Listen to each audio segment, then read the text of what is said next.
ನಿನಗೆ ದೇವ್ರ ಮೇಲೆ ನಂಬಿಕೆ ಇದೆಯಾ? ಎಸ್, ಇದೆ. But not the ones that we create. ನಾವು ಮಾಡ್ಕೊಂಡಿರೋ ದೇವ್ರ ಮೇಲಲ್ಲ. ಎಲ್ಲರೂ ಪಾಪ ಮಾಡಬೇಡಿ, ದೇವ್ರ ಶಿಕ್ಷೆ ಕೊಡುತ್ತೆ, ದೇವ್ರ ಶಿಕ್ಷೆ ಕೊಡುತ್ತೆ ಅಂತಾರೆ. But I never seen any one getting punished for the crime they committed. ಮುಖ ಮುಚ್ಕೊಂಡು ಮೀಮ್ ಮಾಡೋರನ್ನ ನಂಬ್ತೀರಾ, ಮುಖ ತೋರಿಸ್ಕೊಂಡು ವಿಡಿಯೋ ಮಾಡೋರಿಗೆ ಟ್ರೋಲ್ ಮಾಡ್ತೀರಾ. ಅವನು ಯಾರೋ ಟೆಕ್ ಯೂಟ್ಯೂಬರು ಸಮೀರ್ ವಿಡಿಯೋಗೆ ಹೆಂಗೆ ಕಾಪಿರೈಟ್ ಕ್ಲೈಮ್ ಸ್ಟ್ರೈಕ್ ಮಾಡಬೇಕು ಅಂತ ಒಂದು ವಿಡಿಯೋ ಮಾಡಿ ಟ್ಯುಟೋರಿಯಲ್ ಹಾಕಿದ್ದಾನೆ ಯೂಟ್ಯೂಬಲ್ಲಿ. ಅದನ್ನು ಜನ ನೋಡೋ ಇದ್ದಾರೆ. ಸೌಜನ್ಯ ಕೇಸ್ ಬಗ್ಗೆ ತುಂಬ ವೀಡಿಯೋಸು, ತುಂಬ ಡಾಕ್ಯುಮೆಂಟ್ರಿ ಆಗಿದೆ. ಬಟ್ ಈ ಡಾಕ್ಯುಮೆಂಟ್ರಿ ಏನಕ್ಕೆ ಇಂಪಾರ್ಟೆಂಟು ಅಂದರೆ ಇದರ ಮೇಕಿಂಗ್ ಸ್ಟೈಲ್.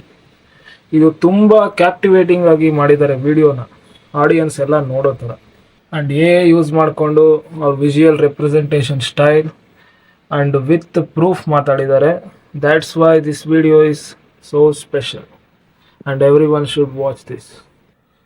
ಧರ್ಮಸ್ಥಳ ದೇವಸ್ಥಾನ ಹಿಂದೂಗಳ ದೇವಸ್ಥಾನ ಅಂತ ಎಲ್ರಿಗೂ ಗೊತ್ತು. ಬಟ್ ಆ ದೇವಸ್ಥಾನದ ಧರ್ಮಾಧಿಕಾರಿ ಅನ್ನಿಸ್ಕೊಂಡಿರೋರು ಗೌರ್ಮೆಂಟ್ಗೆ ಅದು ಜೈನ್ ದೇವಸ್ಥಾನ ಅಂತ ಬರ್ಕೊಟ್ಟಿದ್ದಾರೆ ಆ್ಯಂಡ್ ಅವರು ಅದನ್ನು ಒಪ್ಕೊಂಡು ಇದ್ದಾರೆ. ದ್ಯಾಟ್ಸ್ ವೈ ಆ ದೇವಸ್ಥಾನನ ಗೌರ್ಮೆಂಟ್ ಅವರು ಅವ್ರ ಅಂಡರ್ಗೆ ತಗೊಂಡಿಲ್ಲ. ಅದ್ರ ಪ್ರೂಫು ನಿಮಗೆ ಗೊಮ್ಮಟೇಶ್ವರನ ಸ್ಟ್ಯಾಚ್ಯೂ ನೋಡಿದ್ರೆ ಗೊತ್ತಾಗುತ್ತೆ. ಅದು ಮುಂಚೆ ಅಲ್ಲಿ ಇರಲಿಲ್ವಂತೆ, ಆಮೇಲೆ ಇವ್ರು ತಂದು ಇಡಿಸಿರೋದು. Dharmasthala complete private temple. ಇದರಿಂದ ₹1 ಗೌರ್ಮೆಂಟ್ಗೆ ಹೋಗಲ್ಲ. ಅದು ತುಂಬ ಒಳ್ಳೆಯ ವಿಚಾರ. ಅದರಿಂದ ಟೆಂಪಲ್ ಡೆವಲಪ್ಮೆಂಟ್ಗೆ ತುಂಬ ಹೆಲ್ಪ್ ಆಗುತ್ತೆ. ಯಾಕಂದರೆ ನಮಗೆಲ್ಲ ಗೊತ್ತಿರೋಂಗೆ ಗೌರ್ಮೆಂಟು ಅಷ್ಟು ಕೇರೇನು ತಗೊಳ್ಳಲ್ಲ ದೇವಸ್ಥಾನಗಳ ಬಗ್ಗೆ.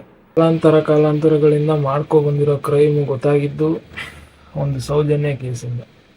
That's why these case is important. Okay, ಅವರು ಧರ್ಮಸ್ಥಳನ ಹಿಂದೂ ದೇವಸ್ಥಾನ ಅಲ್ಲ ಜೈನ್ ದೇವಸ್ಥಾನ ಅಂತ ಹೇಳಿದ್ದಾರೆ. ನೀವು ಯಾರು ಅವ್ರ ಮೇಲೆ ಹೇಗೆ ತೋರಿಸಿಲ್ಲ, ಅವ್ರಿಗೊಂದು ಮಾತು ಏನು ಅಂದಿಲ್ಲ. ಒಬ್ಬ ಮುಸ್ಲಿಂ ಹುಡುಗ ಒಂದು ವಿಡಿಯೋ ಮಾಡ್ದ ಅಂದ್ಬಿಟ್ಟು ಅವನ ಮೇಲೆಲ್ಲ ಎಗರಾಡ್ತಿದ್ದೀರ. ಸಮೀರ್ಗೆ ಯಾವುದೇ ಪರ್ಸ್ನಲ್ ಮೋಟಿವ್ ಇರಲಿಲ್ಲ. One of the most requested video ಬಂದು ಸೌಜನ್ಯ ಕೇಸ್ ಬಗ್ಗೆ. ಸರಿ, ನಮ್ ದೂತ ಸಭೆಯ ಪ್ರಜೆಗಳು ಇಷ್ಟೊಂದು ಕೇಳ್ತಿದಾರಲ್ಲ, ಈ ಒಂದು ಕೇಸ್ ಬಗ್ಗೆ ವಿಡಿಯೋ ಮಾಡುವ ಅಂತ ಸೌಜನ್ಯ ಕೇಸ್ ಬಗ್ಗೆ ನಾನು ರಿಸರ್ಚ್ ಸ್ಟಾರ್ಟ್ ಮಾಡಿದೆ. ಇಷ್ಟಿಷ್ಟ ವಿಡಿಯೋ ರಿಕ್ವೆಸ್ಟ್, ಅವ್ರು ಅದಕ್ಕೆ ರಿಸರ್ಚ್ ಮಾಡಿದ್ದಾರೆ. ಈ ಹಿಂದೆ ಈ ವಿಚಾರದ ಬಗ್ಗೆ ತುಂಬ ಡಾಕ್ಯುಮೆಂಟ್ರಿ, ತುಂಬ ವಿಡಿಯೋಗಳು ಬಂದಿದೆ. ಎಕ್ಸಾಂಪಲ್ ಕುಡ್ಲಾ ರ್ಯಾಂಪೇಜ್ ಆಗಿರ್ಬೋದು, ಥರ್ಡ್ ಐ ಯೂಟ್ಯೂಬ್ ಚಾನಲ್ ಆಗಿರ್ಬೋದು. ಇವ್ರ ವಿಡಿಯೋಗಳೆಲ್ಲ ನೀವು ನೋಡಿ, ಹಳೆ ರಿಸರ್ಚ್ಗೆ ಯೂಸ್ ಆಗುತ್ತೆ. ತುಂಬ ವೀಡಿಯೋಸ್ ಮಾಡಿದ್ದಾರೆ ಇವರು ಹಿಂದೆನೂ. ನಾನು ಕೆಲವೊಂದು ವಿಡಿಯೋ ಫೋಟೋಗಳನ್ನ ಕೆಳಗೆ ಹಾಕ್ತೀನಿ. ಆ ವೀಡಿಯೋಸ್ ಎಲ್ಲ ನೋಡಿ, ತುಂಬ ಯೂಸ್ಫುಲ್ ಇದೆ. ನಿಮಗೆ ಇನ್ನೂ ಸ್ವಲ್ಪ ಅರ್ಥ ಆಗುತ್ತೆ ನೀಟಾಗಿ.